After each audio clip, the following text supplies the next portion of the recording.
Olá, pessoal. Meu nome é Anne Kézia. Eu estudo no IFCE Campus Cedro. Estou cursando o 7º semestre de Informática e vim falar um pouco para vocês sobre memórias. Mas, na verdade, o que é a memória de um computador? Gente, quando a gente liga um computador, o processador faz uma série de testes de inicialização. Essas operações são feitas obedecendo às instruções escritas na memória ROM.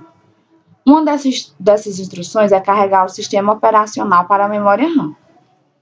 A partir disso, o computador sim estará pronto para funcionar obedecendo aos comandos do usuário.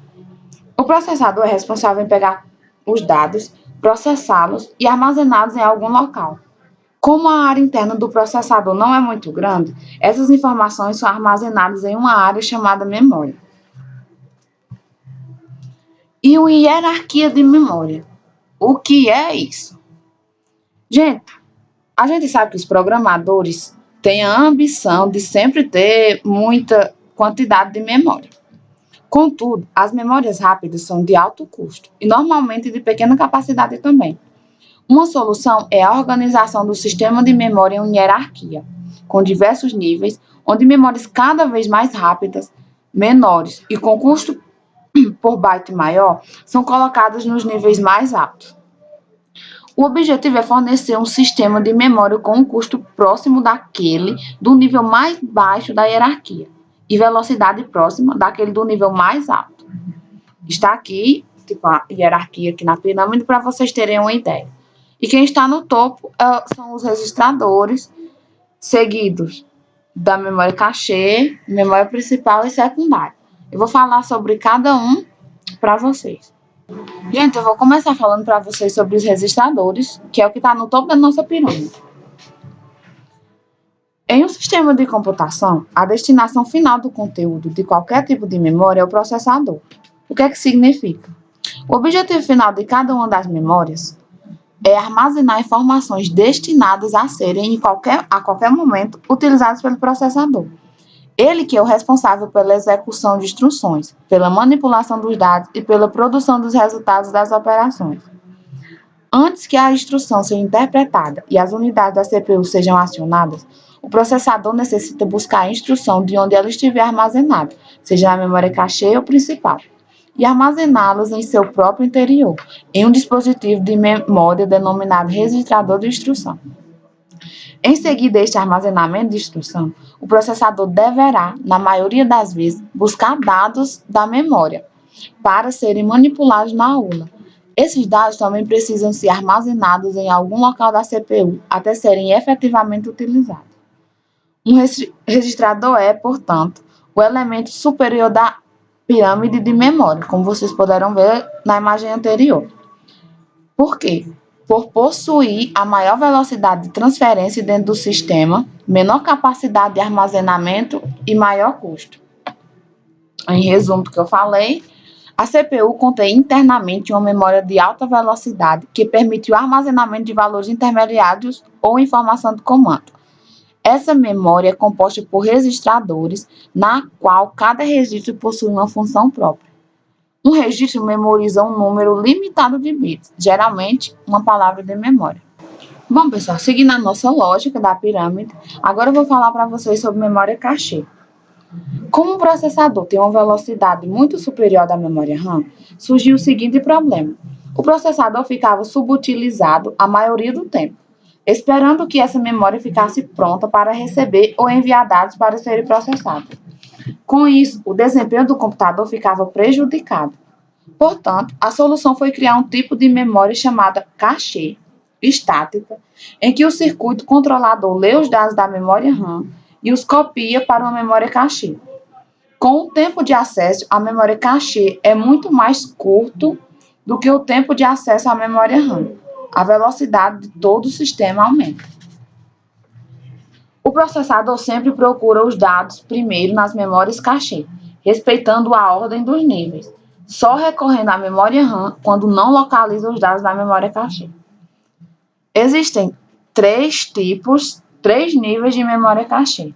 O cachê L1 está presente dentro do processador e trabalha na mesma velocidade dele. Podem variar de 16 KB a 128 KB. Nos processadores Pentium II, por exemplo, essa memória é dividida em duas partes, dados e instruções, e é a memória mais rápida do sistema. No segundo nível, que é o cache L2, alguns processadores colocam essas memórias diretamente na placa-mãe, fora do processador, mas há execuções, como é o caso do Pentium II também. Esse nível possui mais memória do que o cache L1. O terceiro nível, que é o cache L3, é a memória mais lenta de todas. Foi utilizado inicialmente pelo ADM K63. Ainda é muito raro, mas vem sendo utilizado em muitos dos novos processadores da Intel e AMD. Temos também a memória principal, logo seguida da secundária. A memória principal é a memória em que o processador precisa acessar para enviar os dados. Em muitos casos, sem essas memórias, o processador pode simplesmente não funcionar. Elas armazenam os dados apenas temporariamente. Isso é, quando o computador fica sem energia ou bateria ou é reiniciado, perde-se as informações. Elas são acessadas diretamente pelo processador, sem passar por outro lugar. Possuem alta velocidade e desempenho. Alguns exemplos de memória principal são as memórias RAM e memórias cache. A memória secundária é uma memória de armazenamento. Elas servem para guardar as informações permanentemente. Significa que somente perdem informações quando são formatadas, têm arquivos excluídos ou danificados. Essas memórias precisam passar primeiro por memórias principais antes de serem usadas pelo processador. Geralmente são mais lentas que as memórias principais, mas têm a capacidade de armazenamento muito superior. Exemplos de memórias secundárias são os discos rígidos, cartões de memória, pendrives, HDs externos e etc. Gente, dentro da memória principal vai ter uma subdivisão entre memórias voláteis e não voláteis. Eu vou começar falando sobre memórias não voláteis. Elas guardam informações mesmo que o computador esteja desligado. Das memórias principais não voláteis destacam-se as memórias ROMs, traduzidas memórias de acesso somente de leitura, como vocês devem saber. Essas memórias geralmente são usadas em um computador para gravar a BIOS, que é uma espécie de chip que funciona como microprograma para controlar todos os dispositivos do computador. Ele se inicia quando é ligado o computador, aquela famosa tela preta que aparece quando apertamos o botão de ligar do computador. Essas memórias também necessitam de uma bateria para manter os dados do usuário gravados para a inicialização personalizada do computador. Caso essa bateria perca a carga, ou seja removida, as configurações de fábricas são restauradas. Temos esses três tipos, a PROM, a EPROM e a EEPROM.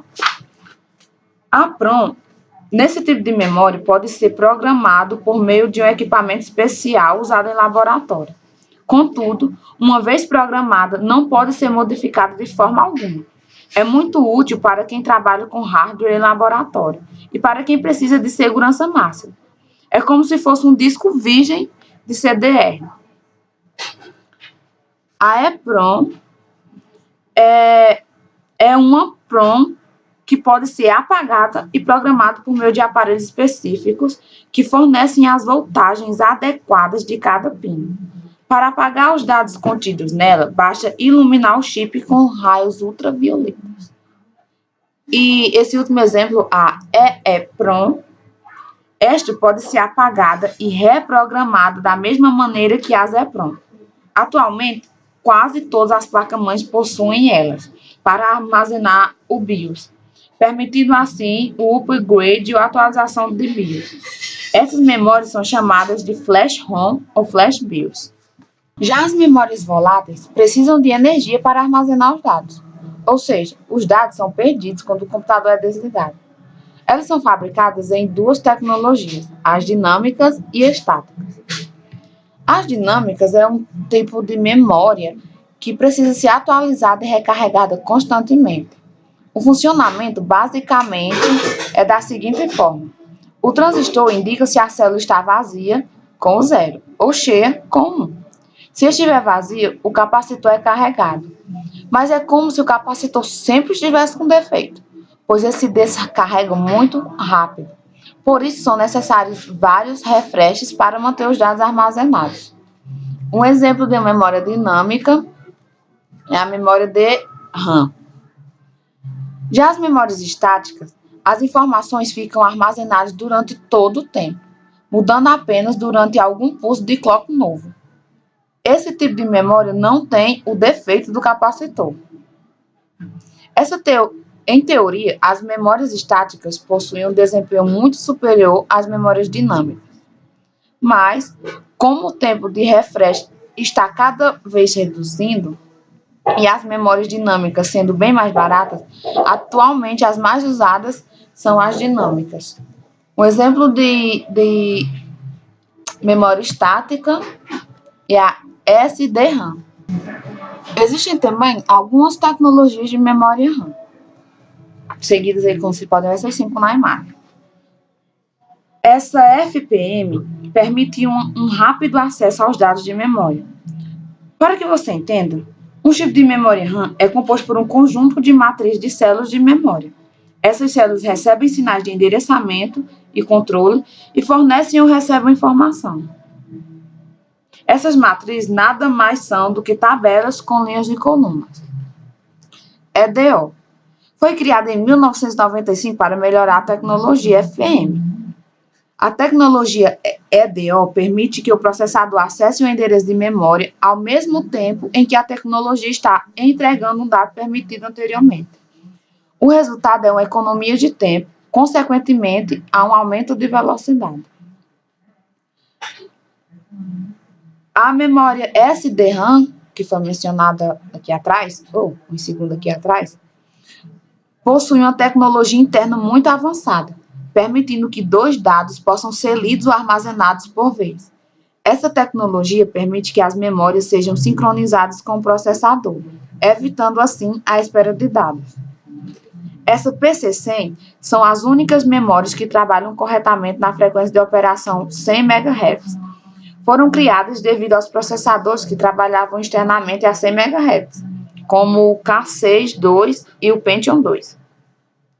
O PC136 trabalha numa frequência de 133 MHz, utilizado principalmente pelos Pentium 3 e o ADM Athlon. Outras tecnologias também, que é a RDRAM. As memórias SDRAM só transferem dados na subida do sinal do clock. As DDRs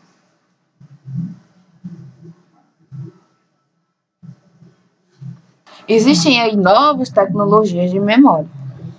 A RDRAM permite um barramento de apenas 16 bits, mas em compensação suporta frequências de barramento de até 400 MHz com 2 frequências por ciclo, ou seja, praticamente uma frequência de 800 MHz. É uma memória ainda muito cara e está cada vez mais difícil de encontrar placas-mães que a suportem. Desculpa aí, calma aí. ADR são memórias que só transferem os dados na subida do sinal do clock. As DDR2 consomem menos energia elétrica, possuem menor custo de produção, maior largura de banda de dados e velocidade mais rápida de funcionamento. Esse tipo de memória não é compatível com as placas-mãe que trabalham com a DDR. São operadas em módulos de até 4 GB de memória. A DDR3 é uma evolução da DDR2, com taxa de transferência 2 vezes maior que a taxa DDR2. Consomem cerca de 30% menos de energia e podem transferir dados em uma taxa entre 800 e 1.600 MHz, usando ambos os estados de um clock de 400 por 800 MHz. Chegando na base de nossa pirâmide está a memória secundária. São memórias de armazenamento. Elas servem para guardar as informações permanentemente, ou seja, Somente perdem informações quando são formatadas. Tem arquivos excluídos ou danificados. Essas memórias precisam passar primeiro por memórias principais antes de serem usadas pelo processador. Geralmente são mais lentas que as principais, mas têm a capacidade de armazenamento muito superior. Como já foi comentado anteriormente. E, em poucas palavras, é um método de armazenamento de dados e informações em uma base de longo prazo do que a memória principal em um computador. Obrigada pela simples atenção. Espero que eu tenha ajudado em alguma coisa e tchau.